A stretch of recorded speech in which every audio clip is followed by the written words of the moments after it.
നിങ്ങളെ നരകത്തിൽ പ്രവേശിപ്പിച്ച കാര്യം എന്താണ് എന്ന് ചോദിക്കുമ്പോ അവർ കൊടുത്ത ഉത്തരം ഖാലു ലൻ നകു മിനൽ മുസല്ലീൻ, ഞങ്ങൾക്ക് നിസ്കരിക്കുന്ന ശീലം ഉണ്ടായിരുന്നില്ല എന്നാണ് അവർ കൊടുക്കുന്ന ഉത്തരം. അപ്പൊ നിസ്കാരം എന്നത് നമ്മൾ കുറച്ചുകൂടി ശ്രദ്ധാപൂർവം പരിഗണിക്കേണ്ട, മൈൻഡ് ചെയ്യേണ്ട ഒന്നാണ് എന്നത് നമുക്കിതിൽ നിന്ന് കിട്ടുകയാണ്. ഇവിടെ ഒട്ടും നിസ്കരിക്കാത്തവരെ കുറിച്ചാണ് പറയുന്നതെങ്കിൽ ഇതേ വിശുദ്ധ ഖുർആൻ മറ്റൊരു പ്രയോഗത്തിൽ ഫവൈലുൽ മുസല്ലീൻ, നിസ്കരിക്കുന്നവർക്ക് നാശം എന്നും പറഞ്ഞിട്ടുണ്ട്. അതിന്റെ കാരണം അല്ലദീനഹും അൻ സ്വലാത്തിഹിം സാഹൂൻ, അവരവരുടെ നമസ്കാരത്തിന്റെ കാര്യത്തിൽ വളരെ അശ്രദ്ധരാണ്. പറ്റണ നേരത്ത് സാധിക്കണ പോലെ അങ്ങനെ നിസ്കരിക്കുമ്പോ തന്നെ അവരുടെ ഫിക്കറൊന്നും നിസ്കാരത്തിൽ നിൽക്കുന്നില്ല, അതങ്ങനെ പറന്നു പോവുകയാണ്, എങ്ങട്ടാണെന്നില്ലാതെ പറന്നു പോവുകയാണ്. അപ്പൊ രണ്ടാമത്തെ ഒരു തരം നഷ്ടക്കാരെ പറ്റി പറഞ്ഞു. ഒന്ന് നിസ്കരിക്കാത്തവര്, രണ്ട് നിസ്കരിക്കുന്നുണ്ട് പക്ഷെ അതിന്റെ ഉപകാരം കിട്ടുന്നില്ല, അശ്രദ്ധരാകുന്നവര്. ഇനി മൂന്നാമത്തെ ഒരു കാര്യം റസൂലുള്ളാഹി സ്വല്ലല്ലാഹു അലൈഹി വസല്ലം തങ്ങളുടെ ഹദീസുകളിൽ നിന്ന് നമുക്ക് കിട്ടുന്നത്, ഒരു മനുഷ്യൻ 60 വർഷം നിസ്കരിച്ചു.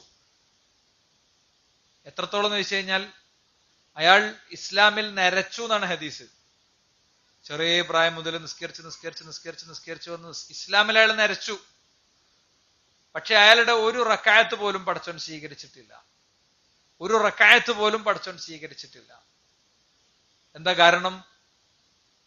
അയാൾ നിസ്കാരത്തിന് നബി കരീം സല്ലല്ലാഹു അലൈഹി വസല്ലം തങ്ങൾ നിശ്ചയിച്ച, നിർദ്ദേശിച്ച രൂപവും ഭാവവുമുണ്ട്. അതയാൾ പാലിച്ചില്ല എന്നുള്ളതാണ് അതിന്റെ കാരണം. അത് കണിശമാണ്. അപ്പോ നമ്മൾ നിസ്കാരത്തെ മൈൻഡ് ചെയ്തിട്ടുണ്ടോ എന്നുള്ളതാണ് നമ്മുടെ ഇന്നത്തെ ഒന്നാമത്തെ പോയിന്റ്. നമ്മൾ നിസ്കാരത്തെ മൈൻഡ് ചെയ്തിട്ടുണ്ടെങ്കിൽ, ആ സീരിയസ്നെസ്സിൽ അതിനെ കണ്ടിട്ടുണ്ടെങ്കിൽ, സ്വാഭാവികമായും നമ്മുടെ നിസ്കാരത്തിന്റെ രൂപവും ക്രമവും ഒക്കെ ശരിയാം വിധമാകാൻ ആവശ്യമായ പഠനങ്ങളും പരിശോധനകളും നമുക്ക് ഉണ്ടായിട്ടുണ്ടാകും. അങ്ങനെ ഉണ്ടോ? ഒരു ആത്മപരിശോധന നടത്തുകയാണ് നമ്മൾ. ഈ കാര്യം മാത്രം പറഞ്ഞ് ഇന്ന് ഖുതുബ നിർത്തി നിസ്കരിച്ച് പിരിഞ്ഞാലായിരിക്കും ഏറ്റവും നല്ല ഖുതുബ. അതായിരിക്കും. എന്നാ പിന്നെ പറഞ്ഞത് ഓർമ്മയിലുള്ളത് ഓർമ്മയിലില്ലാത്ത പ്രശ്നമൊന്നുമില്ലല്ലോ. നിങ്ങൾ ആലോചിച്ച് നോക്ക്, നബി കരീം സല്ലല്ലാഹു അലൈഹി വസല്ലം തങ്ങൾ പറയാണ്, ഒരു മനുഷ്യൻ 60 കൊല്ലം നിസ്കരിച്ചു, പക്ഷെ അയാളുടെ ഒരു റക്അത്തും പടച്ചോൻ എടുത്തില്ല. ദിക്ർ തെറ്റിയിട്ടല്ല, ഇഖ്ലാസ് ഇല്ലാഞ്ഞിട്ടല്ല, തഖ്വ ഇല്ലാഞ്ഞിട്ടല്ല. എന്താ കാര്യം? അയാളുടെ നമസ്കാരത്തിന്റെ രൂപത്തിൽ ഉള്ള പ്രശ്നമാണ്. കാരണം റസൂലുള്ളാഹി സ്വല്ലല്ലാഹു അലൈഹി വസല്ലം തങ്ങൾ എങ്ങനെയാണ് നിസ്കാരം പഠിപ്പിച്ചത്? ജിബ്രീൽ അലൈഹിസ്സലാം വന്നു, പ്രവാചകനെ നിസ്കരിച്ച് കാണിച്ചു കൊടുത്തു, ശരിക്കും നിസ്കരിച്ചാൻ കാണിച്ചു കൊടുത്തു. അത് പ്രവാചകൻ സല്ലല്ലാഹു അലൈഹി വസല്ലം തങ്ങൾ പഠിച്ചു. എന്നിട്ട് പറഞ്ഞു, സ്വല്ലു കമാ റഅയ്തുമൂനി ഉസല്ലി, ഞാൻ എങ്ങനെയാണോ നിസ്കരിക്കുന്നത് അങ്ങനെ നിങ്ങളും നിസ്കരിക്കണം. അപ്പൊ അതുകൊണ്ട് നിസ്കാരം എന്നത് ഒരിക്കലും ഒഴിവുകഴിവുകളില്ലാത്ത ഒന്നാണ്. ആർക്കാണ് നിസ്കാരത്തിൽ നിന്ന് ഒഴിവുള്ളത്? 3 വിഭാഗത്തിന് മാത്രമാണ് നിസ്കാരത്തിൽ നിന്ന് ഒഴിവുള്ളത്. ഒന്ന് അൽ മജ്നൂൻ, ഭ്രാന്തനായ വ്യക്തി. ഏതുവരെ? ഹത്ത യുഫീഖ്, അവന്റെ ഭ്രാന്ത് മാറുന്നത് വരെ. ഒരാൾക്ക് ഭ്രാന്താണ്, അയാൾക്ക് നിസ്കാരം ഫർളില്ല. എന്നാൽ അയാൾക്ക് ഭ്രാന്ത് എപ്പോ മാറിയതിന്റെ അടുത്ത വക്തിനോ അവന്റെ അടുത്ത് പോയിരുന്നിട്ട് വളരെ സ്നേഹപൂർവ്വം അവനെ പറഞ്ഞു മനസ്സിലാക്കിയിട്ട് നിസ്കരിപ്പിക്കണം എന്നാണ്. ഹത്ത യുഫീഖ്, അയാൾ ഭ്രാന്തിൽ നിന്ന് പോകുന്നത് വരെ. വസ്സബി ഹത്ത യബ്ലുഗൽ ഹുലൂം, ഒരു കുട്ടി അവന് പ്രായപൂർത്തിയാകുന്നത് വരെ, പ്രായപൂർത്തിയുടെ അവസ്ഥ എത്തുന്നത് വരെ അവനെ സംബന്ധിച്ചിടത്തോളം നിസ്കരിച്ചിട്ടുള്ള കുറ്റമൊന്നും കിട്ടൂല. പക്ഷേ റസൂലുള്ളാഹി സ്വല്ലല്ലാഹു അലൈഹി വസല്ലം തങ്ങൾ പറഞ്ഞു, 7 വയസ്സാകുമ്പോൾ മുതൽക്ക് അത് പരിശീലിപ്പിച്ചു തുടങ്ങണം. 10 വയസ്സാകുമ്പോൾ അവനൊന്ന് നിർബന്ധിക്കണം. നിസ്കരിച്ചിട്ടില്ലെങ്കിൽ പിന്നെ ചെറിയ അടിയൊക്കെ കൊടുക്കണം. ഈ അടി വില ഉണ്ടാകപ്പോഴേ ഉള്ളൂ. കണ്ടതിനും കേട്ടതിനും നോക്കിയതിനും പറഞ്ഞതിനൊക്കെ കൊട്ടണ ചില രക്ഷിതാക്കളുണ്ട്. ഓല് കൊട്ടിയാലും മക്കൾക്ക് തച്ചത് ഫീൽ ചെയ്യൊന്നുമില്ല. അതിങ്ങനെ അവിടെ സ്ഥിരം നടക്കുന്ന ഒരു പരിപാടിയാണ്. മൂപ്പര് കുറെ ഒച്ചടും, പിന്നെ ഒന്ന് വന്നാണ്ട് ഒരു കൊട്ടു കൊട്ടു, എന്നിട്ട് ഉമ്മ വന്നാണ്ട് കുറച്ചൊരു ഒഴിഞ്ഞേരും. ഇവിടെ സ്ഥിരം ഉണ്ടാണോ ഒന്നല്ലേ എന്നാ വരിക. അപ്പം അതിമണ്ടൊക്കെ ആ അടി എങ്ങനെ നടക്കാം ഹദീസുകളിൽ ഉണ്ട് അല്ലെ? ആ അടി എങ്ങനെ, അത് ഒരിക്കലും മുറിയാകുന്ന അടിയല്ല, അത് ഒരു രോഷപ്രകടനാണ്. നീ എന്താ മോനെ ഇങ്ങനെയല്ലല്ലോ ഉപ്പാന്റെ കുട്ടി ആകേണ്ടത്. അല്ല അടിച്ചിട്ട് കയ്യും കാലം മുറിക്കുന്ന പരിപാടി അല്ല അത്, യാതൊരു സംശയമില്ല. അപ്പൊ കുട്ടി ഇനി വന്നഇമ ഹത്താ യസ്തൈഖിദ്, ഉറങ്ങിയ ആള്, ഉറക്കത്ത് പൊട്ടിയ ഒരാളുണ്ട് ഉറങ്ങി. ആ ഉറങ്ങണ ആൾ എന്ത് ചെയ്തിട്ടുണ്ട്? അയാൾ ഉണരാൻ ആവശ്യമായ കാര്യമൊക്കെ ചെയ്തിട്ടുണ്ട്. അയാൾ 2 അലാമൊക്കെ വെച്ചു, വിളിക്കാനൊക്കെ ഏർപ്പാട് ചെയ്തു. പക്ഷെ അയാൾ 2 ദിവസം കിടന്നുകൊണ്ട് ഉറങ്ങി വിചാരിക്കുക. അയാളെ സംബന്ധിച്ചിടത്തോളം ആ ഉറക്കത്തിലായിരിക്കെ അതിൽ ഉണരാൻ ആവശ്യമായ ക്രമീകരണങ്ങളൊക്കെ ചെയ്തിട്ടും ഉറങ്ങിപ്പോയ ആളാണെങ്കിൽ ഇനി ആ ഉറക്കത്തിൽ അയാൾ മരിച്ചു പോയാലും അയാൾക്ക് നിസ്കരിക്കാത്തതിന്റെ കുറ്റം കിട്ടൂല. പക്ഷെ ഉണർന്ന സുബഹി പോയി, ളുഹർ പോയി, ഒക്കെ നിസ്കരിക്കണം. ഇസ്ലാമിൽ ഖലാ എന്ന് പറയുന്ന സാധനം അപ്പോഴുള്ളൂ. അപ്പൊ നമ്മളൊക്കെ സാധാരണ സ്കൂളിൽ നിന്ന് കുട്ടികളോട് ചോദിക്കും, ആ മാഷെ ഖലാ വീട്ടിലുണ്ട് അറിയും. മുസ്ലിം സമുദായത്തിന് ചില ആളുകൾ ഉണ്ടാക്കി കൊടുത്ത എക്സിറ്റുകളാണ് ഇതൊക്കെ. അങ്ങനെ ഒരു ഖലാ ഇല്ല. അപ്പൊ എനിക്ക് 5 കൊല്ലം മുമ്പ് ഉള്ളൊരു നിസ്കാരം ഓർമ്മ വരുവാട്ടിക്കോളി നിങ്ങള്. 5 കൊല്ലം ഞാൻ എറണാകുളത്ത് പോയപ്പോ അന്ന് ലോഹറിസ്കരിച്ചിട്ടില്ലല്ലോ എന്ന് ഓർമ്മ വന്നാൽ അപ്പൊ സ്കരിക്കണം. അത് ഖലാ ആണ്. അതല്ലാതെ എപ്പൊ ഇങ്ങനെ ഓർമ്മ ഉണ്ട് ലോഹറിന്റെ സമയമാണ് അത് ഞാൻ ഖലാ വിട്ട, അങ്ങനെ ഒരു പരിപാടി ഇല്ല. അതിനാണ് ഇസ്ലാം ജംഇനെ കൊണ്ടുവന്നത്. ജംഉം ഖസ്ർ. അപ്പൊ നമുക്ക് വസ്വാസ അല്ലെ? യാത്രയിലാകുമ്പോ ഒരു യാത്രക്കാരൻ ആ യാത്രയുടെ ദൂരൊക്കെ സംബന്ധിച്ചൊക്കെ പല പല അഭിപ്രായങ്ങളൊക്കെ പണ്ഡിതന്മാർ പറഞ്ഞിട്ടുണ്ട്. അതിന്റെ ഒരു ചുരുക്കം എന്താ? ഞാൻ ശരിക്കും യാത്രക്കാരനാന്ന് നമുക്ക് ഫീൽ ചെയ്യണം. ഇവിടുന്ന് പെരിന്തൽമണ്ണക്ക് പോകുമ്പോ നമുക്ക് യാത്ര ഫീൽ ചെയ്യോ?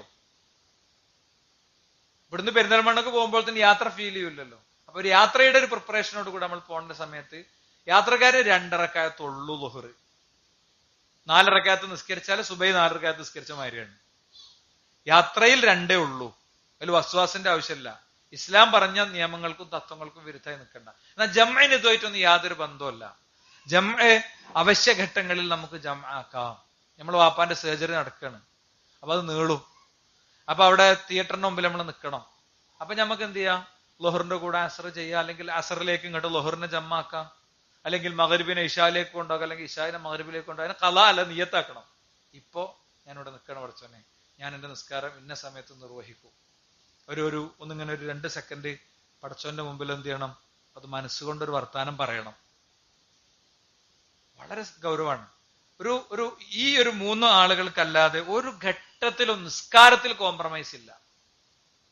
അതുകൊണ്ടാണല്ലോ നിങ്ങൾ നോക്ക്, പലപ്പോഴും നമ്മളെയൊന്നും വീട്ടിലും കുടുംബത്തിലൊക്കെ പ്രായമായവരുടെ കാര്യത്തിൽ പലപ്പോഴും ഇത് അശ്രദ്ധമാണ്. നമ്മൾ ജീവിതം മുഴുവൻ ശരിക്ക് ബാങ്ക് ഇങ്ങനെ കാത്തു നിൽക്കണ ചിലന്മാരൊക്കെ ഉണ്ടാവും.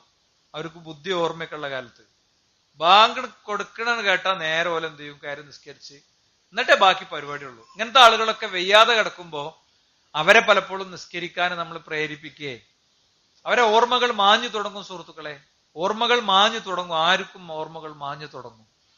പുതിയ കാലത്ത് ആൽഷിമേഴ്സ് രോഗത്തിന്റെ എണ്ണം വർദ്ധിക്കും, യാതൊരു സംശയമില്ല.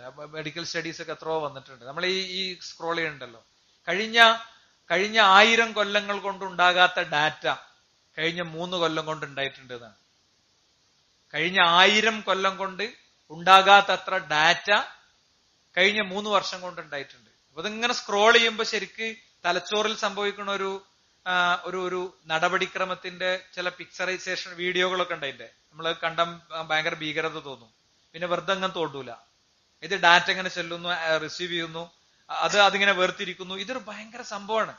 കണ്ടത് നേരെ വിഭിന്ന ദിശയിലുള്ള സാധനങ്ങളാണ് ഇങ്ങനെ കണ്ടുകൊണ്ടിരിക്കുന്നത്. അപ്പോ സ്വാഭാവികമായിട്ടും മനസ്സിനും തലച്ചോറിനും ഒക്കെ അത് ഉണ്ടാക്കുന്ന പരിക്കുകൾ വളരെ വലുതാണ്. അതുകൊണ്ട് ഓർമ്മകൾ മാഞ്ഞു തുടങ്ങും. ഞാൻ സാന്ദർഭികമായിട്ട് പറഞ്ഞെന്ന് മാത്രം. അപ്പൊ ഈ ഉമ്മാന്റെ അടുത്തൊക്കെ ഇരുന്നിട്ട് ഇങ്ങനെ പറഞ്ഞു കൊടുക്കണം, നിസ്കാരത്തെ പറ്റി ഇങ്ങനെ പറഞ്ഞു കൊടുത്ത്, ചെറിയൊരു കുട്ടിനോട് പറഞ്ഞ മാതിരി പറഞ്ഞു കൊടുത്ത് നിസ്കരിപ്പിക്കണം. ICUവിൽ കിടക്കണ വാപ്പയാണെങ്കിലും ICUവിൽ നമ്മൾ 6 മണിക്ക് കയറണം എന്തിനാ? അല്ലേ? 2 ആൾക്ക് കാണാൻ ചാൻസ് ഉണ്ട് അറിയും. എന്നിട്ട് അവിടെ കുടുംബക്കാരിങ്ങനെ ക്യൂ നിൽക്കും. എന്നിട്ട് മൂത്ത ആളെ മറ്റാളെ കാണിച്ചിട്ടില്ലെങ്കിൽ മൂപ്പർക്ക് പിണക്കം. ഇതൊക്കെ എന്നോടത്ത് തൊടുവിലിടേണ്ട കാലം കഴിഞ്ഞു സുഹൃത്തുക്കളെ. രാവിലെ ആരാണോ കണ്ടത് ഓലാണോ വൈകുന്നേരം കണ്ട. അപ്പോഴാണ് ആ രോഗത്തിന്റെ പുരോഗതിയൊക്കെ ഒന്ന് വിലയിരുത്താൻ പറ്റുക. അതിനാണ്ട് പോണത്, അല്ല എത്തി നോക്കിക്കാണ്ട് ഇങ്ങനെ പോരാനല്ല. എന്നിട്ടോ അതിങ്ങനെ ഒപ്പിച്ചേക്കൂ, ഒരു കാര്യക്കോ എവിടെ സാധാരണ ഈ ICUവിന്റെ മുമ്പിൽ എടുക്കണ നാടകങ്ങളാണ് ഇതൊക്കെ. ഞാൻ സാന്ദർഭികമായിട്ട് പറഞ്ഞെന്ന് മാത്രം. അത് കൃത്യമായിട്ട് അവിടെ പോയിട്ട് കാര്യങ്ങളൊക്കെ മനസ്സിലാക്കാനും ആ ചെവിയിൽ പോയിട്ട് നിസ്കാരത്തിന്റെ സമയം അതിനിട്ടപ്പോ നിങ്ങൾ നിസ്കരിച്ചോളി എന്ന് പറയാനും അതിനൊക്കെയാണ് ആ പോണത്. ഒരാശ്വാസം കൊടുക്കാനും അല്ല അങ്ങനെ എത്തി നോക്കി പോരാനല്ല. ഇടിച്ചു കയറും, എല്ലാവരും ഇങ്ങനെ ഇടിച്ചു കയറ്റും. ഇതില് ഭയങ്കര ചെറിയൊരു ഇൻഫെക്ഷൻ കൊണ്ട് ജീവിതം തന്നെ നഷ്ടപ്പെടാവുന്ന ആളുകളൊക്കെ ഉണ്ടാകും. ഇവൻ ഓരോ സ്ഥലത്ത് നിന്ന് പാഞ്ഞു വന്നേക്കാരം. എന്നിട്ട് ഓനെ കൂടുതലായിട്ട് പിടിച്ചു കയറ്റുന്ന കാര്യം എന്താ? ഞാൻ സാന്ദർഭികമായി പറഞ്ഞു എന്ന് മാത്രം. സഹോദരന്മാരെ, അപ്പോ ആ നിലക്ക് അവിടെ പോലും നിസ്കാരത്തിൽ യാതൊരു വിട്ടുവീഴ്ചയില്ല. പിന്നെ എങ്ങനെയാണ് ഓർമ്മയും ബുദ്ധിയുള്ളൊക്കെ സമയത്ത് പറ്റണ നേരത്ത് നിസ്കരിക്കുന്നിടത്തൊക്കെ നമ്മൾ മാറുക? ഓരോ ദിവസവും ളുഹറിന് ഓരോ സമയമാണ് ചില ആൾക്കാർക്ക്. നമ്മളറിയാം, എനിക്ക് കടയാണ്, എനിക്ക് യാത്രയാണ്, എനിക്ക് ജോലിയാണ്. നമ്മളെ നല്ലോണം ദീനിയായ ഒരു സ്റ്റാൻഡ് എടുത്താല് അതിനൊക്കെ വഴി തെളിയും. നമുക്ക് നിസ്കരിക്കാൻ പറ്റും. നമുക്ക് ജമാഅത്തായിട്ടാണ് നിസ്കരിക്കാൻ പറ്റും. ജമാഅത്തായിട്ടാണ് നിസ്കരിച്ച് ശീലിച്ചാണ്ടല്ലോ, അതിൽ കിട്ടുന്ന ഒരു ആനന്ദവും സംതൃപ്തിയൊക്കെ അത് വേറെ തന്നെയാണ്. അതുകൊണ്ട് ഒരാളും പേരുകൊണ്ട് മാത്രം മുസ്ലിം ആകൂല. നമ്മളെ സർക്കാർ രേഖകളിലൊക്കെ മുസ്ലിം മാപ്പിളയായിരിക്കും, OBC ഒക്കെ ആയിരിക്കും. പക്ഷെ പടച്ചോന്റെ അടുത്ത് മുസ്ലിം ആകാൻ കുറച്ച് പണിയുണ്ട്. ഇന്ന ബൈനർ റജുലി വ ബൈനൽ കുഫിരി അബിശ്ശിർക്കി തർക്കുസ്സലാം. നിസ്കാരത്തിന് ഒരു വ്യക്തിയുടെയും കുഫറിന്റെയും ഇടയിലുള്ള വിവേചനമാണ് അൽ അഹ്ദുല്ലദീ ബൈനന അൽ ഫർഖു ബൈനൽ, വ്യത്യാസം എന്ന് പറയുന്നത് അത് നിസ്കാരാണ്. തർക്കുസ്സലാത്ത് കൊണ്ട്, നിസ്കാരത്തെ ബോധപൂർവം ഉപേക്ഷിക്കുന്നത് കൊണ്ട്, നിസ്കാരത്തെ നിഷേധാത്മകമായി ഉപേക്ഷിക്കുന്നത് കൊണ്ട് അവന്റെ ഇസ്ലാം നഷ്ടപ്പെടുമെന്ന് നബി കരീം സല്ലല്ലാഹു അലൈഹി വസല്ലം പഠിപ്പിക്കണ്ടായി. എന്നിട്ട് റസൂലുള്ളാഹി പറയാണ്, മൻ സമിഅ ഹയ്യ അല സ്വലാ ഫലം യുജിബ് ഫഖദ് തറക സുന്നത മുഹമ്മദിൻ സല്ലല്ലാഹു അലൈഹി വസല്ലം. ഒരാളെ ഹയ്യ അല സ്വല കേട്ടു, എന്നിട്ട് അതിന് ഉത്തരം കൊടുത്തില്ലെങ്കിൽ ആ വ്യക്തി അവൻ പ്രവാചകന്റെ ചര്യയാണ് ഉപേക്ഷിക്കുന്നത്. അത്രയും നേരം കടിയിൽ ഇങ്ങനെ വർത്താനം പറഞ്ഞു നിന്നാണ്ട് ബാങ്ക് കൊടുക്കുമ്പോ കാണാൻ സാധനം വാങ്ങി നേരെ പെരേക്ക്. നമുക്ക് ചില ആൾക്കാരെങ്ങനെ ഓർമ്മ വരുമ്പോ ഓല ഓർമ്മ വരല്ല വേണ്ട. നമ്മൾ എങ്ങനെയാണെന്ന് നമ്മൾ ഗൗരവത്തിൽ ഈ വിഷയത്തിൽ എന്ത് ചെയ്യണം, ആലോചിക്കണം എന്നുള്ളതാണ്. മാത്രല്ല, ഒരു വ്യക്തിയെ സംബന്ധിച്ചിടത്തോളം മൻ സമിഅൻ നിദാ ഫലം യുജിബ് ഫലാ സ്വലാത്ത ലഹു ഇല്ലാ മിൻ ഉദ്രിൻ. എന്താ മൻ സമിഅൻ നിദാ ഫലം യുജിബ്? ഒരാൾ ബാങ്ക് കേട്ടു, എന്നിട്ട് അതിന് പള്ളിയിൽ പോയി അവൻ ഉത്തരം കൊടുത്തില്ല, പള്ളിയിൽ പോയി നിസ്കരിച്ചില്ല എങ്കിൽ ഫലാ സ്വലാത്ത ലഹു, അവന് നിസ്കാരല്ല. പിന്നോ നിസ്കരിച്ചിട്ട് കാര്യമല്ല. ഇല്ലാ മിൻ ഉദ്രിൻ, എന്തെങ്കിലും ഒരു ഉദ്റുണ്ട്, ഇപ്പൊ പള്ളിയിൽ പോയി നിസ്കരിക്കാൻ പറ്റാത്ത വിധമുള്ള എന്തോ ഗൗരവതരമായ ഒരു ഉദ്ർ അവനുണ്ട്. അല്ലാതെ നമ്മൾ പോയി, പുരുഷന്മാരോടാണ് പ്രത്യേകിച്ച് പറയണത്, പുരുഷന്മാരോടാണ് നമ്മൾ 6 മാസം മുമ്പാണ് ജമാഅത്തുമായിട്ട് ബന്ധപ്പെട്ട വിഷയം പറഞ്ഞത്. അതുകൊണ്ടാണ് അത് വീണ്ടും ഓർമ്മയാക്കുന്നത് കേട്ടോ. അതുകൊണ്ടാണ് അത് വീണ്ടും ഓർമ്മയാക്കുന്നത്. അപ്പൊ ഒരു വ്യക്തി നിസ്കാരത്തിന്റെ കാര്യത്തിൽ അങ്ങനെ അവന് പറ്റണ നേരത്ത് കുമ്പിട്ട് നീച്ചു പോയാല് അതുകൊണ്ട് നിസ്കാരം കിട്ടി എന്ന് പറയാൻ കഴിയില്ല എന്ന് തന്നെയാണ് കൃത്യമായി പഠിപ്പിക്കുന്നത്.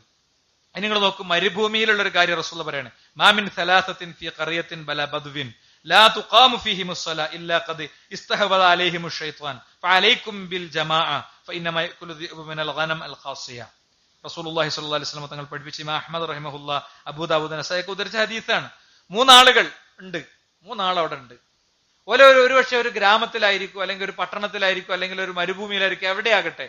ആ വ്യക്തികൾ അവര് ബാങ്ക് കൊടുത്താൽ അവരെന്ത് ചെയ്യണം, ജമാഅത്തായിട്ട് നിസ്കരിക്കണം. ഇല്ലെങ്കിൽ പിശാച് അവരുടെ മേൽ ആധിപത്യം നേടും എന്നാണ്. എന്നിട്ട് റസൂലുള്ളാഹി പറയണേ, അലൈക്കും ബിൽ ജമാ, നിങ്ങളെല്ലാം സംഘമായിട്ടാണ് നിർവഹിക്കേണ്ടത്.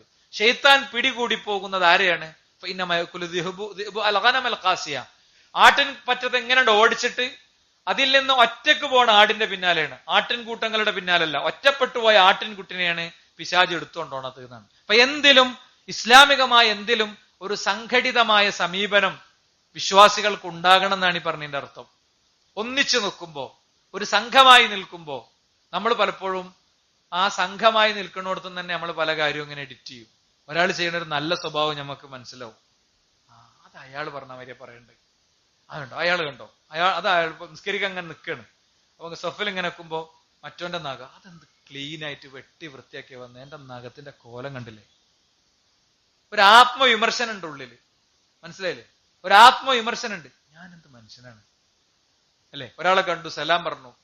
അപ്പം അങ്ങനെ അത്തരം ഒരുപാട് കാര്യങ്ങൾ ഒരു വ്യക്തിക്ക് ഉണ്ട് എന്നാണ്. ഇനി മാത്രമല്ല, ഇബ്നു മസ്ഊദ് ഉദ്ധരിക്കുന്ന ഹദീസിൽ കാണാം, വലൗ അന്നക്കും സ്വല്ലൈതും ഫീ ബുയൂതികും കമാ യുസല്ലി ഹാദൽ മുതഖല്ലിഫ് ഫീ ബൈതിഹി. വലൗ അന്നക്കും സ്വല്ലൈതും ഫീ ബുയൂതികും, നിങ്ങൾ നിങ്ങളുടെ വീട്ടിൽ വെച്ച് നിസ്കരിക്കുകയാണ്. കമാ യുസല്ലി ഹാദൽ മുതഖല്ലിഫ്, ഇങ്ങനെ മടിച്ച് വീട്ടിലിരിക്കണനെ പോലെ, പള്ളി പോകാതെ മടിച്ച് പിന്തി നിൽക്കുന്ന ആളെ പോലെ നിസ്കരിക്കുകയാണെങ്കിൽ ഫീ ബൈതിഹി ലതറക്തും സുന്നത നബിയിക്കും, നിങ്ങൾ നിങ്ങളുടെ നബിയുടെ സുന്നത്താണ് ഒഴിവാക്കിയത്. വലൗ തറക്തും സുന്നത്ത് നബിയിക്കും, നിങ്ങൾ നിങ്ങളുടെ നബിയുടെ സുന്നത്തിനെ ഒഴിവാക്കിയാൽ ലളൽതും, നിങ്ങൾ വഴിതെറ്റും. നമുക്ക് ഈ സുന്നത്ത് എന്ന് പറയുമ്പോൾ തന്നെ ഓർമ്മ വരിക, ചെയ്താൽ കൂലിയുള്ളതും ചെയ്തിട്ടില്ലെങ്കിൽ ശിക്ഷയില്ലാത്തതും. മാറസെന്ന് പണ്ട് പഠിച്ച ഒരു സംഭവമാണ്. എന്നാല് ഫിഖഹിന്റെ ഭാഷയിൽ അതിന് നമ്മൾ പറയാം മുസ്തഹബ് എന്നാണ്. സുന്നത്ത് എന്ന് പറഞ്ഞപ്പോ സുബഹിന്റെ 2 റക്അത്തും പ്രവാചകന്റെ സുന്നത്താണ്. സുന്നത്ത് എന്ന് പറഞ്ഞാൽ അഖ്വാൽ മുഹമ്മദിൻ സ്വല്ലല്ലാഹു അലൈഹി വസല്ലം വഅഫ്ആലുഹു വതഖ്രീറാത്തുഹു, പ്രവാചകന്റെ വാക്ക്, പ്രവൃത്തി, അംഗീകാരം. അതിൽ ഫർളായതുണ്ടാകും, അതിൽ മുസ്തഹബായതുണ്ടാകും, അതിൽ കുറ്റം കിട്ടാത്തതുണ്ടാകും, ചെയ്തിട്ടില്ലെങ്കിൽ കുറ്റം കിട്ടാത്തതൊക്കെ ഉണ്ടാവും. അപ്പൊ ഇവിടെ ഫർളായ ഒരു കാര്യത്തെക്കുറിച്ചാണ് ഇമാം മുസ്ലിമും അബൂദാവൂദും ഒക്കെ ഉദ്ധരിച്ച ഈ ഹദീസിൽ യഥാർത്ഥത്തിൽ പഠിപ്പിക്കുന്നത്. ഇങ്ങനെ നമുക്ക് ഇത്തരം വിഷയങ്ങളിൽ ധാരാളം കാര്യങ്ങൾ നമുക്ക് കാണാൻ സാധിക്കും. ഇനി നോക്കൂ നിങ്ങൾ, ഇപ്പൊ ഒരു സുബഹി നമസ്കാരം മാത്രം എടുത്താൽ ചില പോയിന്റുകൾ നേരത്തെ ഇതുമായി ബന്ധപ്പെട്ട് നമ്മൾ പറഞ്ഞിട്ടുണ്ട്. അത് ഒഴിവാക്കി ബാക്കി കാര്യങ്ങളിലേക്ക് വരികയാണ് ഞാൻ. രാത്രി മുഴുവൻ നിസ്കരിച്ച കൂലി ഒരാൾക്ക് സുബഹി ജമാഅത്തായി നിർവഹിച്ചാൽ ഉണ്ട് എന്നാണ്. മൻ സ്വല്ലൽ ഇശാ ഫി ജമാഅത്തിൻ ഫകഅന്നമാ ഖാമ നിസ്ഫുൽ ലൈൽ, ഒരാൾ ഇശാ നിസ്കാരം ജമാഅത്തായിട്ട് നിർവഹിച്ചാൽ രാത്രിയുടെ പകുതി നിസ്കരിച്ച കൂലി അയാൾക്ക് ഉണ്ട് എന്നാണ്. ഇത് ജമാഅത്ത് ശീലല്ലാത്തവർക്കും ഓർമ്മ വരണം, ജമാഅത്തിന് പോണവർക്കും ഓർമ്മ വരണം. നമ്മൾ ഇശാ നിസ്കാരത്തിന് വേണ്ടി ഇങ്ങനെ ഒള്ളൊക്കെ എടുത്ത് പള്ളിയിൽ കയറുമ്പോ എന്താ ഓർമ്മയിൽ വരണ്ടേ പഠിച്ചോനെ, ഇത് രാത്രി പകുതി നിസ്കരിച്ച കൂലിയാണ്. ആ തറാവീഹിന്റെ ഒക്കെ ഒരു 2 മണിക്കൂർ നിസ്കാരം പൂർത്തിയാക്കുമ്പോൾ തന്നെ കാല് നമ്മളൊരു 3 വട്ടം അങ്ങോട്ടും ഇങ്ങോട്ടും ആക്കും അല്ലെ. ഇമാമ് കുറച്ച് ഓത്ത് നീണ്ടാല് പ്രായമായ ആളുകളൊക്കെ ഉള്ളതാണ്, എനിക്ക് പ്രശ്നമല്ല കേട്ടോ അല്ലെ. ഈ സ്ഥാനത്താണ് 4 റക്അത്ത് ജമാഅത്തായിട്ട് നിസ്കരിച്ചാൽ രാത്രി പകുതി നിസ്കരിച്ച കൂലി ഉണ്ട് എന്ന് നബി കരീം സ്വല്ലല്ലാഹു അലൈഹി വസല്ലം തങ്ങൾ നമ്മളെ പഠിപ്പിക്കുന്നത്. ഇനി മാത്രല്ല, ഇതിന്റെ കൂടെ പ്രവാചകൻ പറയാ ഒമൻ സല്ല സുബഹ ഫി ജമാഅത്തിൻ, സുബഹി ഒരാൾ ജമാഅത്തായിട്ട് നിർവഹിച്ചാൽ ഫകഅന്നമാ ഖാമ നിസ്ഫൽ ലൈൽ ഫകഅന്നമാ ഖാമൽ ലൈല കുല്ല, രാത്രി മുഴുവൻ നിസ്കരിച്ചവനെ പോലെയാണ്. അപ്പൊ സുബഹിയും ഇശാവും കൂടി ജമാഅത്തായിട്ട് നിർവഹിച്ച ഒരാൾക്ക് രാത്രി മുഴുവൻ നിസ്കരിച്ച കൂലിയാണെന്നാണ്. അപ്പൊ അതിനെന്ത് തടസ്സം ഉണ്ടെങ്കിലും ആ തടസ്സങ്ങളെ തട്ടി മാറ്റി വരിക എന്നുള്ളതാണ്. ഇപ്പൊ പ്രവാചകന്റെ പള്ളിയിലേക്ക് സ്വഹാബത്ത് ജമാഅത്തിന് വന്ന രൂപമൊക്കെ ഹദീസിൽ കാണാം. ഞങ്ങൾ ഇങ്ങനെ കാണും, രോഗികളായ ആളുകൾ 2 തോളിൽ ഇങ്ങനെ തൂങ്ങിയിട്ട് ഇങ്ങനെ വരും. കാരണം എന്താ, പ്രവാചകൻ സ്വല്ലല്ലാഹു അലൈഹി വസല്ലം തങ്ങൾ വഫാത്താകുന്നത് തിങ്കളാഴ്ച രാവിലെ അല്ലെ, ഒരു 8-8:30 മണി ആ സമയത്താണ്. പ്രവാചകൻ സ്വല്ലല്ലാഹു അലൈഹി വസല്ലം തങ്ങൾ ജമാഅത്തായി നിർവഹിച്ച അവസാനത്തെ നിസ്കാരം ഏതാ? ഇശാ നിസ്കാരമാണ്. മഗ്രിബിന്റെ ഒക്കെ സമയത്ത് പ്രവാചകൻ അബോധാവസ്ഥയ്ക്ക് പോയി. അപ്പൊ സ്വഹാബത്ത് ഇങ്ങനെ കാത്തു നിൽക്കുകയാണ്. അപ്പൊ ബോധം വന്നപ്പോ പ്രവാചകൻ സിദ്ദീഖ് റളിയല്ലാഹുവിനോട് ഇമാമായി നിസ്കരിക്കാൻ വേണ്ടി ആവശ്യപ്പെട്ടു. ഇശാ നിസ്കാരത്തിന് അദ്ദേഹം ഇമാമത്ത് നിൽക്കുകയാണ്. മഗ്രിബിന് റസൂലുള്ളാഹി പള്ളിയിൽ വന്നില്ല, ബോധം തെളിഞ്ഞതുമില്ല. ബോധം തെളിയുമ്പോ ഖുർആൻ ഓതുന്ന ഇങ്ങനെ കേൾക്കുന്നുണ്ട്. അപ്പൊ ഇങ്ങനെ ചിരിച്ചു റസൂലുള്ളാഹി. എന്നിട്ടോ ഇശാ നിസ്കാരത്തിന്റെ നേരെത്തിയപ്പോ റസൂലുള്ളാഹി സ്വല്ലല്ലാഹു അലൈഹി വസല്ലം തങ്ങൾ പ്രവാചകന്റെ സ്വഹാബി അലി ബിൻ അബി ത്വാലിബ് റളിയല്ലാഹു അൻഹുവിനെയും ഫളൽ ബിൻ അബ്ബാസ് റളിയല്ലാഹു അൻഹുവിനെയും വിളിപ്പിച്ചു. എന്താ, ഇതിപ്പോ നബിന്റെ പള്ളിയാണെങ്കിൽ ഇവിടെയാണ് റസൂലുള്ളാഹിന്റെ വീട്, ഇത് പള്ളി, ഇത് വീട്, ഒരു വിരിയുടെ വ്യത്യാസമേ ഉള്ളൂ. അപ്പോ നേരെ തോളിലേക്ക് ഇങ്ങനെ തൂങ്ങി.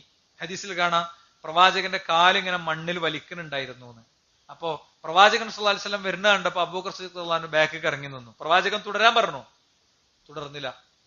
പ്രവാചകനെ കണ്ടപ്പോ പിന്നെ അദ്ദേഹം ബാക്കിൽ നിന്നു. പ്രവാചകൻ നേരെ മുന്നിൽ പോയി ഇരുന്ന് നിസ്കരിച്ചു. എല്ലാവരോടും ഇരിക്കാൻ ആംഗ്യം കാണിച്ചു. അപ്പൊ ഇപ്പോ അവിടുന്ന് ഒരു ഫിഖ്ഹിന്റെ മസ്അല കിട്ടുന്നുണ്ട്. ഇമാമ നിസ്കരിക്കണതിന്റെ ഇടക്ക് ഇമാമിന് എന്തോ ബുദ്ധിമുട്ട് വന്ന് ഇമാം ഇരുന്നാൽ പിന്നെ മൗമുമീങ്ങൾ ഇരുന്നാണ് നിസ്കരിക്കേണ്ടത്. ആ ഒരു മസ്അലയും കൂടി അവിടെ പഠിപ്പിക്കപ്പെട്ടു കേട്ടോ. അങ്ങനെ പിന്നീട് റസൂലുള്ളാഹി സ്വല്ലല്ലാഹു അലൈഹി വസല്ലം തങ്ങൾ നിസ്കരിക്കാൻ വന്നിട്ടില്ല. സുബഹിന്റെ നേരത്ത് പ്രവാചകനെ വിരി മാറ്റി നോക്കുന്നുണ്ട്. ഒരു ചിരി ചിരിച്ചു. അബൂബക്കർ സിദ്ദീഖ് റളിയല്ലാഹുവിന്റെ നേതൃത്വത്തിൽ ഇസ്ലാമിക സമൂഹം അവർ പ്രൗഢമായി മുന്നോട്ട് പോകുന്ന സന്തോഷാണത്. പക്ഷേ പ്രവാചകൻ വിരി നീക്കിയതും വിരി അടച്ചതും ഒക്കെ ജീവിതത്തിന്റെയും മരണത്തിന്റെ ഇടയിലായിരുന്നു എന്ന് ആർക്കും മനസ്സിലായില്ല. കുറച്ച് മണിക്കൂറുകൾ കഴിഞ്ഞപ്പോ ലോകത്തിന്റെ ഒത്തുതിന് യാത്ര പറഞ്ഞു. അപ്പോ അങ്ങനത്തെ സാഹചര്യത്തിൽ പോലും നിസ്കാരത്തിന്റെ കാര്യത്തിൽ ശ്രദ്ധിച്ചു എന്ന് മാത്രമല്ല, പ്രവാചകന്റെ അന്തിമോപദേശങ്ങൾ എടുത്താൽ അസ്വല നിസ്കാരത്തിന്റെ കാര്യം ശ്രദ്ധിക്കണം കേട്ടോ എന്ന് പ്രവാചകൻ ആവർത്തിച്ച് പറയുന്നുണ്ട്. ആ മരണവക്രത്തിൽ പോലും പറയുന്നുണ്ട്. ഞാൻ ചോദിക്കണേ, ഞാൻ എന്നോട് ചോദിക്കണേ, നമ്മൾ ഓരോരുത്തരും നമ്മളോട് ചോദിക്കണ്ടേ, നമുക്ക് അത്ര സീരിയസ്നെസ് നിസ്കാരത്തിന്റെ കാര്യത്തിൽ ഉണ്ടോ എന്നാണ്. അത്ര സീരിയസ്നെസ് ഉണ്ടോ? സൗകര്യപ്പെടുമ്പോഴൊക്കെ പറ്റണമാതിരി എന്നതാണോ? നമ്മളിപ്പോ ഒന്നിച്ച് ഒരു ഓഫീസിലോ അല്ലെങ്കിൽ ഒരു സ്ഥാപനത്തിലോ ഒക്കെ വർക്ക് ചെയ്യുന്ന ആളുകൾ തമ്മിൽ ചെറിയ അണ്ടർസ്റ്റാൻഡിംഗ് ഒക്കെ ഇതിൽ ഉണ്ടാക്കിക്കൊണ്ടിരണ്ടേ? ഉണ്ടാക്കിക്കൊണ്ടെന്ന് നമുക്ക് ജമാഅത്ത് പരമാവധി ജമാഅത്തായി തന്നെ നിസ്കാരം നിർവഹിക്കുന്ന ഒരു രൂപമൊക്കെ ആസൂത്രണം ചെയ്യണ്ടേ? അതൊരാൾ മുൻകൈ എടുക്കേണ്ടതല്ലേ? പഠിക്കണ കുട്ടികളെ അതിൽ ശ്രദ്ധിക്കേണ്ടതല്ലേ? നമ്മുടെ സ്ത്രീകൾ ശ്രദ്ധിക്കേണ്ടതല്ലേ? പല സ്ത്രീകളുടെയും ലൊഹുർ അസർ കടത്തും, എന്നിട്ടൊരു നിസ്കാരമാണ് ഇത്. ഈ ലൊഹുർക്ക് നിസ്കരിച്ചാലും എന്താ പറയുക, മേത്താകെ ചളിയലും എന്നാ പറയാ. 2 കപ്പ് വെള്ളം, പണ്ടത്തെ വാരി മുക്കും കൂടി വേണ്ടല്ലോ, ഒഴിക്കും വേണ്ട, നേരെ ഷവറിന്റെ വീട്ടിൽ പോയി നിന്നാ മതി. ഒരു മിനിമം വൃത്തിയാക്കി നിസ്കരിച്ചതിന്റെ ശേഷം പിന്നെ കാര്യങ്ങളിലേക്ക് പോകുന്ന ഒരു സംസ്കാരത്തിലേക്ക് നമ്മൾ എത്തേണ്ടതില്ലേ എന്നത് ഈ സന്ദർഭത്തിൽ വളരെ ഗൗരവപൂർവ്വം ചിന്തിക്കണം. ഇനി നോക്കൂ നിങ്ങൾ, രാത്രി നിസ്കാരത്തിന് വേണ്ടി എണീറ്റ ഒരു സ്വഹാബിക്ക് സുബഹി നിസ്കാരം പോയി. അപ്പൊ സുബഹി നിസ്കാരത്തിൽ നിന്ന് സലാം വീട്ടിയപ്പോ ഖലീഫ ഉമർ ബിൻ ഖത്താബ് റളിയല്ലാഹു സൊഫക്ക് ഇങ്ങനെ നോക്കിയപ്പോ സ്ഥിരം നിൽക്കുന്ന ഒരാളുണ്ട്, അയാളവിടെ കാണുന്നില്ല. അപ്പൊ നിങ്ങളൊക്കെ മിക്കവാറും ഒക്കെ എല്ലാവരും ഒരേ സ്ഥലത്തായി ഇരിക്കുക, വ്യത്യാസമൊന്നും ഉണ്ടാവില്ല ഏകദേശമൊക്കെ. അപ്പൊ ഞാനൊക്കെ ഇങ്ങനെ നോക്കൂ, ആരൊക്കെ ഉള്ളതെന്നൊക്കെ ഇങ്ങനെ നോക്കൂ. അതൊരു മനുഷ്യപ്രകൃതത്തിന്റെ ഭാഗമാണ് കേട്ടോ. അതേപോലെ പ്രവാചകൻ കാണുന്നില്ല. അപ്പൊ നേരെ ഖലീഫ പോവുകയാണ്. ഇസഡ് കാറ്റഗറി സെക്യൂരിറ്റി വേണ്ടാത്ത, പൈലറ്റ് വാഹനങ്ങളും അനുബന്ധങ്ങളും ഒന്നും വേണ്ടാതെ ധീരമായി തന്റെ ജനതക്കിടയിലൂടെ നിർഭയം നടന്നൊരു ഭരണാധികാരി അദ്ദേഹം നേരെ കയറി ചെല്ലുകയാണ് വീട്ടിക്ക്. എന്നിട്ട് ചോദിച്ചു, എന്താ ചോദിച്ചത്? അദ്ദേഹത്തിന്റെ ഭാര്യ അവിടെ ഉണ്ട്, ഉമ്മു സുലൈമാനോട് ചോദിച്ചു, ലം അറ സുലൈമാൻ ഫി സുബ്ഹ്, സുലൈമാനെ കണ്ടില്ലല്ലോ എന്ന് പറയാണ്. അപ്പൊ ഫഖാലത്ത് ഇന്നഹു ബാത യുസല്ലി ഫഗലബതുഹു ഐനാഹു, രാത്രി ഫുള്ള് നിസ്കരിക്കായിരുന്നു. ആ നിസ്കാരത്തിന്റെ കറക്റ്റ് സമയത്ത് മൂപ്പരണ്ട് ഉറങ്ങിപ്പോയി. ഫഖാല ഉമർ റളിയല്ലാഹു പറയാണ്, ലഅൻ അശ്ഹദ സ്വലാത്ത സുബ്ഹ് ഫി ജമാഅത്തിൻ ലഅൻ യശ്ഹദ സ്വലാത്ത സുബ്ഹ് ഫി ജമാഅത്തിൻ അഹബ്ബു ഇലയ്യ മിൻ അൻ യഖൂമ അൽ-ലൈൽ, അല്ലെങ്കിൽ ലഅൻ അശ്ഹദ സ്വലാത്ത സുബ്ഹ് ഫി ജമാഅത്തിൻ അഹബ്ബു ഇലയ്യ മിൻ അൻ അഖൂമ ബിൽ-ലൈൽ. അദ്ദേഹം രാത്രി മുഴുവൻ നിന്ന് നിസ്കരിക്കണിലേറെ എനിക്കിഷ്ടം, അല്ലെങ്കിൽ ഞാൻ രാത്രി മുഴുവൻ നിന്ന് നിസ്കരിക്കണിലേറെ എനിക്കിഷ്ടം സുബഹിന്റെ ജമാഅത്ത് കിട്ടലാണ്. അതുകൊണ്ട് സുബഹിന്റെ ജമാഅത്ത് പോകുമെങ്കിൽ അവനോട് രാത്രി നിസ്കരിക്കണ്ട എന്ന് പറഞ്ഞതാ, സുബഹിന്റെ ജമാഅത്ത് കളയണ്ട എന്ന്. അപ്പൊ സുബഹിന്റെ ജമാഅത്തിനെ ആ അർത്ഥത്തിൽ ഗൗരവപൂർവ്വം അവർ കണ്ടു. ഇനി മാത്രല്ല, അന്ത്യദിനത്തിൽ വിശ്വാസികളെ തിരിച്ചറിയുന്ന ഒരു അടയാളമായി ഇതുണ്ടാകുന്നതാണ്. ബശ്ശിരിൽ മശാഇന ഫിൽ ദുലുമി ഇലൽ മസാജിദ് ബിന്നൂരി താമി യൗമൽ ഖിയാമ. ഇരുണ്ട രാത്രികളിൽ അരണ്ട വെളിച്ചത്തിൽ പള്ളികളിലേക്ക് നടന്നു പോകുന്ന ആളുകളോട് നാളെ പരലോകത്ത് അവർക്കൊരു പ്രത്യേകതരം പ്രകാശം അവരെ വലയം ചെയ്യും എന്ന കാര്യം അറിയിക്കണം നബിയെ എന്ന് പഠിപ്പിക്കപ്പെടുകയാണ്. മാത്രല്ല, വല്ലാത്തൊരു ഓഫറാണ്. എന്താ? റബ്ബിന്റെ സംരക്ഷണാണ്. സമ്രത്ത് ബിൻ ജുന്ദുബ് റളിയല്ലാഹു അൻഹു പറയണേ, എന്താ, മൻ സ്വല്ല സുബ്ഹ ഫീ ജമാഅത്തിൻ ഫഹു ഫീ ദിമ്മത്തില്ലാ. ഒരാൾ സുബഹി ജമാഅത്തായി നിർവഹിച്ചാൽ അവൻ അള്ളാഹുവിന്റെ സംരക്ഷണത്തിലാണ്. പിന്നെന്താ വേണ്ടു? അള്ളാഹുവിന്റെ സംരക്ഷണം എന്നുള്ള വലിയൊരു സംഭവം ഒഴിവാക്കിയിട്ടാണ് നമ്മൾ ആ കട്ടിലിന്റെ അവിടെ മുസല്ല നീക്കിയിട്ട്, ഞാൻ എപ്പോഴും പറയുന്ന മാതിരി ആ കള്ളിത്തുണി എടുത്തിട്ട് ഒരു 1.5 നിസ്കാരം നിസ്കരിച്ചുകൊണ്ട് അവിടെ തന്നെ കടന്നുറങ്ങണേ. എന്ത് തടസ്സം നമുക്ക് ഉണ്ടെങ്കിലും ആ തടസ്സങ്ങളിൽ നിന്നൊക്കെ ഉള്ള രക്ഷയാണിത്. നമ്മൾ വണ്ടി ദീർഘമായി ലൈനിൽ ഓടുന്ന ആൾക്കാരാണ്. പല മരത്തുമ കയറുന്നവരുണ്ട്, കാട് വെട്ടുന്നവരുണ്ട്, ടാപ്പിങ്ങിന് പോണവരുണ്ട്, അല്ലേ? ഇതൊന്നും വേണ്ട, ഒന്നും വേണ്ട, നമ്മളെ പേരിലിരിക്കണേ തന്നെ. അപ്പൊ നമുക്ക് കിട്ടേണ്ട സംരക്ഷണത്തിന്റെ നീയത്ത് സുബഹ് നമസ്കാരത്തിൽ ഉണ്ടാകണം. സ്ഥിരമായി വരുന്നവർക്ക് അങ്ങനെ ഒരു നീയത്ത് ഉണ്ടാകലുണ്ട്. പഠിച്ചോനെ, ഇതുകൊണ്ട് ഒരു സംരക്ഷണം എന്നുള്ളൊരു സംഭവം ഉണ്ട്, അതെനിക്ക് കിട്ടണം നമ്മൾ വിചാരിക്കലുണ്ടോ? വീട്ടിലും ഇപ്പൊ സ്ത്രീകളും ഒക്കെ, ഇപ്പൊ നമ്മളെ പള്ളിയിൽ സുബഹിന് സ്ത്രീകളൊക്കെ പലരും വരലുണ്ട്. എന്താ?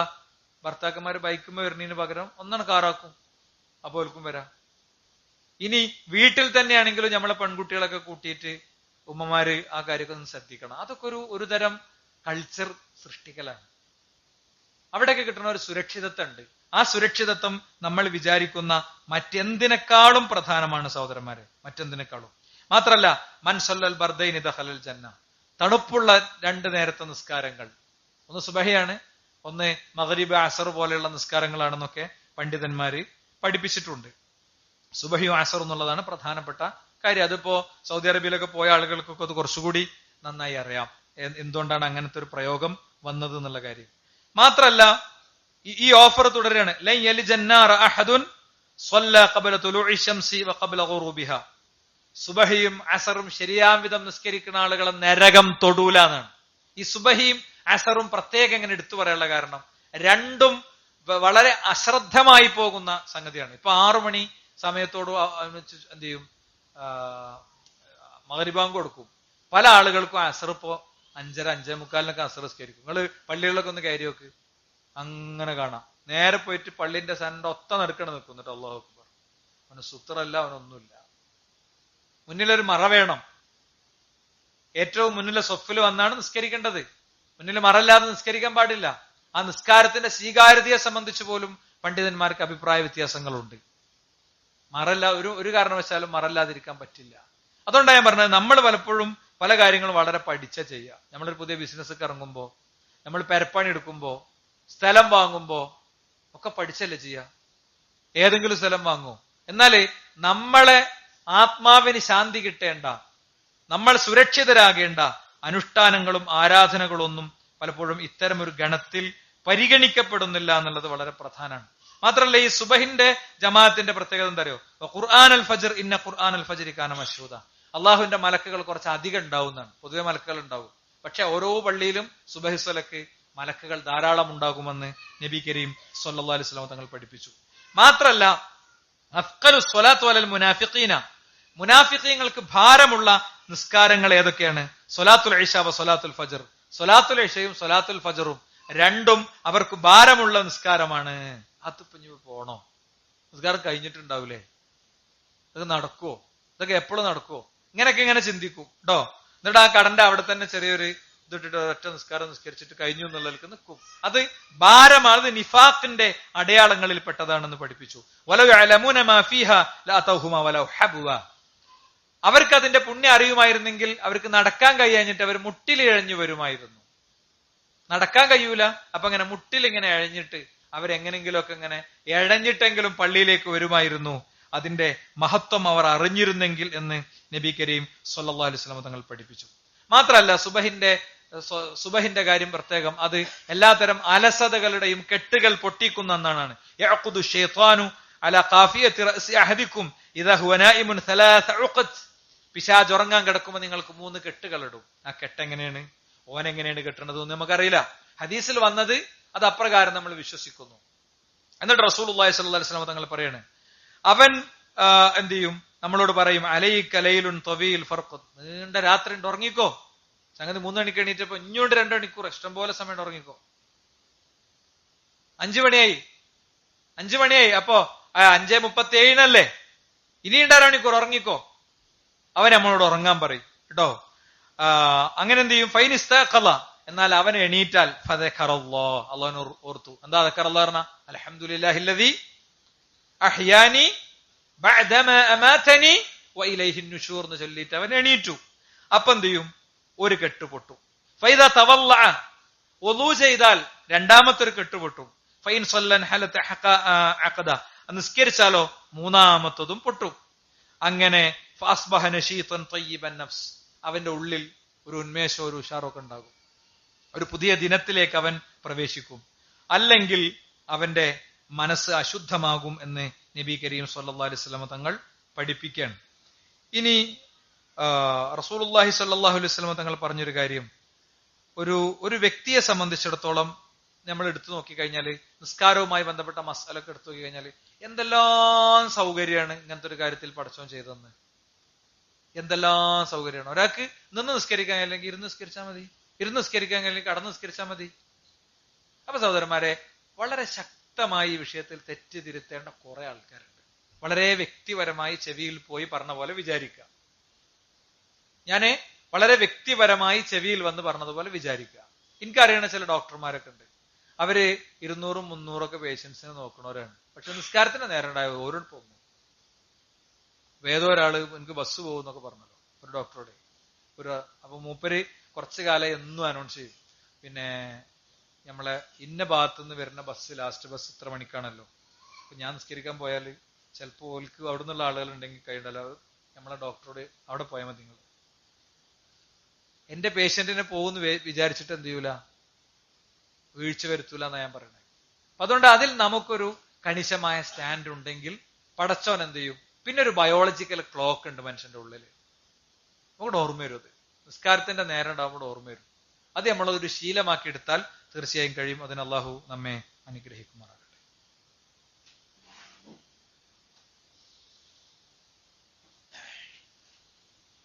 അൽഹംദുലില്ലാഹ് വസ്സലാത്തു വസ്സലാമു അലാ റസൂലില്ലാഹി വഅലാ ആലിഹി വഅസ്ഹാബിഹി അജ്മഈൻ. അമ്മാ ബഅദ്. സൃഷ്ടാവും സംരക്ഷകനുമായ റബ്ബിന്റെ വിധിവിലക്കുകൾ ജീവിതത്തിന്റെ എല്ലാ മേഖലയിലും കാത്തു സൂക്ഷിക്കണമെന്ന് ഒരിക്കൽ കൂടി ഉണർത്തുകയാണ്, ഉത്ബോധിപ്പിക്കുകയാണ്. ഞാൻ എൻ്റെ കഴിഞ്ഞ ഖുത്ബയിൽ കടവുമായി ബന്ധപ്പെട്ട ചില കാര്യങ്ങൾ പറഞ്ഞിട്ടുണ്ടായിരുന്നു. അതിന്റെ ഒരു പൂർത്തീകരണം എന്നുള്ള നിലക്ക് 1-2 പോയിന്റ് ഇന്നത്തെ രണ്ടാമത്തെ ഖുത്ബയിൽ ഉൾപ്പെടുത്തുകയാണ്. കടവുമായി ബന്ധപ്പെട്ട മര്യാദകളിൽ ഏറ്റവും പ്രധാനപ്പെട്ട ഒന്ന് കടം രേഖപ്പെടുത്തണം. അപ്പൊ അന്ന് ചെയ്യണം. നമുക്ക് ആർക്കെങ്കിലും കടമുണ്ടെങ്കിൽ അത് എഴുതി വെക്കണം. അത് എഴുതി വെച്ചിട്ട് ആരാണോ പിന്നീട് നമുക്ക് ശേഷം അത് വീട്ടാൻ ഉത്തരവാദിത്വമുള്ളവർ അവരോട് അത് സംസാരിക്കണം. അത് വീട്ടാൻ വിൽക്കേണ്ടത് എന്തെങ്കിലും ഉണ്ടെങ്കിൽ അത് വിൽക്കണമെങ്കിൽ വിൽക്കണം എന്ന് പറയണം. അത് കൃത്യതപ്പെടുത്തി നമ്മൾ ആ കാര്യത്തിൽ ഒരു ഇടപെടൽ നടത്തണം. രണ്ടാമത്തത്, നല്ല കാര്യത്തിന് മാത്രം കടം കൊടുക്കണം. കടം കൊടുക്കുമ്പോൾ അന്വേഷിക്കണം, എന്തിനാണ്, എപ്പോഴാണ്, എങ്ങനെയാണ്, എന്താ സംഗതി ഒക്കെ ചോദിച്ചറിഞ്ഞിട്ട് ആ വ്യക്തിക്ക് വീട്ടാൻ കഴിയാത്ത കാര്യം ആദ്യം ഓന് കൊടുത്തുകൊണ്ട് എന്ത് ചെയ്യരുത്, നമ്മൾ സ്വീപ്പാക്കരുത്. ഒരിക്കലും അവന് വീട്ടാൻ കഴിയാത്തൊരു സംഖ്യ ചോദിക്കുക. അപ്പൊ ഇത് എങ്ങനെയാണ് നീ വീട്ടാൻ വിചാരിക്കണമെന്ന് ചോദിക്കണം. അപ്പൊ ചിലപ്പോൾ അയാളെ കാര്യത്തിൽ നമുക്ക്, അല്ല മോനെ എന്തിനെ പത്രൊക്കെ പൈസ മുടക്കി ഇങ്ങനത്തെ ഒരു പണിക്ക് ഇറങ്ങണേ, ഞാൻ ഒന്ന് പോയിട്ട് ഇന്നാളോടൊന്ന് ചർച്ച ചെയ്ത് നോക്കാം, അത് അവിടെ വിജയിക്കുമെന്ന് നോക്കാം. ഇങ്ങനെ ഒരു പണിയുണ്ട്. ഈ കടം കൊടുത്തിട്ടില്ലെങ്കിൽ പോലും അയാളൊന്ന് കേട്ട് അയാളൊന്ന് എഡിറ്റ് ചെയ്യുക. ചിലത് കത്തൂല സഹോദരന്മാരെ, മനുഷ്യന്മാർക്ക് ചിലത് കത്തൂല. ഭയങ്കര പ്രതീക്ഷകളായിരിക്കും. ഓഫറുകളും മോഹന വാഗ്ദാനങ്ങളും ഒക്കെ ഇങ്ങനെ കേൾക്കുമ്പോൾ അയ്യം അങ്ങനെ കത്തിക്കയറി പോയിട്ടുണ്ടാവും. പക്ഷെ പലപ്പോഴും അബദ്ധങ്ങളിൽ പോയി ചാടണ സാഹചര്യം പലരെ സംബന്ധിച്ചിടത്തോളവും ഉണ്ട് എന്നുള്ള കാര്യം നമ്മൾ മറക്കരുത്. ഇനി മറ്റൊരു കാര്യം, കടക്കാരന്റെ കാര്യത്തിൽ എന്താണ്, അയാളെ സഹായിക്കുക എന്നുള്ളത് ഒരു പ്രധാന സംഗതി തന്നെയാണ്. ഒരാൾക്ക് കടം കുടുങ്ങി, നമ്മുടെ അടുത്തൊരു കടം കുടുങ്ങി, അയാളോട് എനിക്ക് ഒരു 5 ലക്ഷം റുപ്യ തരാണ്ട്, ഇതൊരു 2 കൊല്ലം കൊണ്ട് ഇങ്ങനെ ആക്കിയിട്ട് ഇത്ര രൂപയാക്കിയിട്ട് തരാൻ നോക്ക്. അങ്ങനെ അല്ല, നമ്മളൊരു കടം തരാനുണ്ട് എന്നുള്ളതുകൊണ്ട് മാത്രം അയാളെ നേരെ ഇങ്ങനെ കത്തിയെടുക്കേണ്ട ഒരു സ്വഭാവത്തേക്ക് പോയാൽ അത് വലിയ വിഷമാണ്. മനുഷ്യന്മാർക്ക് ജനുവിനായ കടങ്ങളെ കുറിച്ചാണ് ഞാൻ പറയണത്. നമ്മളിങ്ങനെ പരിശോധിച്ച് കൊടുക്കുമ്പോൾ ജനുവിനായ കടം മാത്രമേ നമ്മൾ കൊടുക്കുള്ളൂ. അപ്പൊ അതുകൊണ്ട് ഒരുപാട് ഹദീസുകൾ, മൈസറ, ഖുർആനിലെ ഏറ്റവും വലിയ ആയത്ത് കടവുമായി ബന്ധപ്പെട്ട ആയത്താണ്. ഏറ്റവും ദൈർഘ്യതയുള്ള ആയത്ത് കടവുമായി ബന്ധപ്പെട്ട ആയത്താണ്. അത് പറഞ്ഞപ്പോ അതിലൊരു ഉദ്ർ കൊടുക്കുന്ന കാര്യം റസൂലുള്ളാഹി സ്വല്ലല്ലാഹു അലൈഹി വസല്ലം തങ്ങൾ പഠിപ്പിച്ചു. അപ്പൊ എന്താ നമ്മുടെ ഉള്ളിൽ ഉണ്ടാകേണ്ട നിയത്ത്? മൻ സറഹു അൻ യുൻജിയഹു മിൻ കർബി യൗമിൽ ഖിയാമ. അല്ലാഹു സുബ്ഹാനഹു വ തആല നാളെ പരലോകത്തെ വലിയ പരീക്ഷണങ്ങളിൽ നിന്ന് രക്ഷിക്കണം എന്ന് ആഗ്രഹിക്കുന്ന ഒരു വ്യക്തി അവൻ എന്ത് ചെയ്യട്ടെ? അവൻ മറ്റുള്ളവരുടെ വിഷമങ്ങൾ പരിഹരിച്ചു കൊടുക്കട്ടെ എന്ന് റസൂലുള്ളാഹി സ്വല്ലല്ലാഹു അലൈഹി വസല്ലം തങ്ങൾ പഠിപ്പിക്കുകയാണ്. ഇങ്ങനെ കടവുമായി ബന്ധപ്പെട്ട് കടപ്പത്രം എന്നുള്ളത് കൃത്യമായി എഴുതി, അത് വാപ്പ മോന് കൊടുക്കണമെങ്കിലും മോന് വാപ്പാക്ക് കൊടുക്കണമെങ്കിലും ഒക്കെ കൃത്യമായി സാക്ഷി വേണം. വാങ്ങിയ കടത്തിന് സാക്ഷി വേണം. സാക്ഷി ഉണ്ടായി കാര്യങ്ങൾ ചെയ്യണം. അത് പൈസ കൊടുക്കുമ്പോൾ ആ സാക്ഷിയെ അറിയിക്കണം. ഇപ്പൊക്കെ സുഖമാണ്, ഇപ്പൊക്കെ ബാങ്ക് ട്രാൻസ്ഫർ ഒക്കെ ആയതുകൊണ്ട് രേഖയൊക്കെ ഉണ്ടാവും, കറക്റ്റ് രേഖയൊക്കെ ഉണ്ടാവും, ഇന്ന ഡേറ്റിന് എന്നോ കൊടുത്തു എന്നൊക്കെ കിട്ടും. എന്നാൽ പോലും ഇസ്ലാം ആ എഴുതി വെക്കാൻ പറഞ്ഞുകൊണ്ട് തന്നെ ആ വാട്സപ്പിൽ ആ നോട്ടിൽ ഒന്നിങ്ങനെ എഴുതിയിട്ട് ഇത്ര റുപ്യ കൊടുത്തു, ഇത്രാം തീയതി കൊടുത്തു, അവിടെ ഒരു കൂലി നമ്മളെ സംബന്ധിച്ചിടത്തോളം കിട്ടുന്നുണ്ട് എന്ന കാര്യം നമ്മൾ വിസ്മരിക്കരുത് എന്ന് കൂടി ഒരു ഘട്ടത്തിൽ ഓർമ്മിപ്പിക്കുകയാണ്. ജീവിതത്തിന്റെ എല്ലാ മേഖലയിലും ഇതുപോലെ വെള്ളിയാഴ്ചകളിൽ നമുക്ക് കിട്ടുന്ന ഉത്ബോധനങ്ങളിൽ നിന്ന്, മറ്റു പഠന സെഷനുകളിൽ നിന്ന് കിട്ടുന്ന കാര്യങ്ങൾ പഠിച്ച് പകർത്തി മുന്നോട്ട് പോകുന്ന ആളുകളായി മാറാൻ അള്ളാഹു നമ്മെ അനുഗ്രഹിക്കുമാറാകട്ടെ. അവന്റെ മൂമിനുകളിൽ, മുഖ്ലിസുകളിൽ, മുത്തഖീങ്ങളിൽ അവൻ നമ്മെ ഉൾപ്പെടുത്തുമാറാകട്ടെ. ലാ ഇലാഹ ഇല്ലല്ലാഹ് എന്ന കലിമത്ത് തൗഹീദിനെ ജീവിതമാക്കാനുള്ള തൗഫീഖ് അള്ളാഹു നൽകുമാറാകട്ടെ. വേദനിക്കുന്ന ആളുകൾക്ക് അള്ളാഹു അതിൽ നിന്ന് ആശ്വാസം നൽകുമാറാകട്ടെ. എല്ലാത്തരം പരീക്ഷണങ്ങളിൽ നിന്നും അള്ളാഹു നമ്മെ കാത്തുരക്ഷിക്കുമാറാകട്ടെ. വിവാഹപ്രായമെത്തിയവർക്ക് അള്ളാഹു അവരുടെ വിവാഹത്തെ എളുപ്പമാക്കി കൊടുക്കുമാറാകട്ടെ. اللهم اغفر للمؤمنين والمؤمنات، اللهم اعز الاسلام والمسلمين واذل الشرك والمشركين، ربنا آتنا في الدنيا حسنه وفي الاخره حسنه، ربنا وقنا عذاب النار. امين امين برحمتك يا ارحم الراحمين. الحمد لله رب العالمين.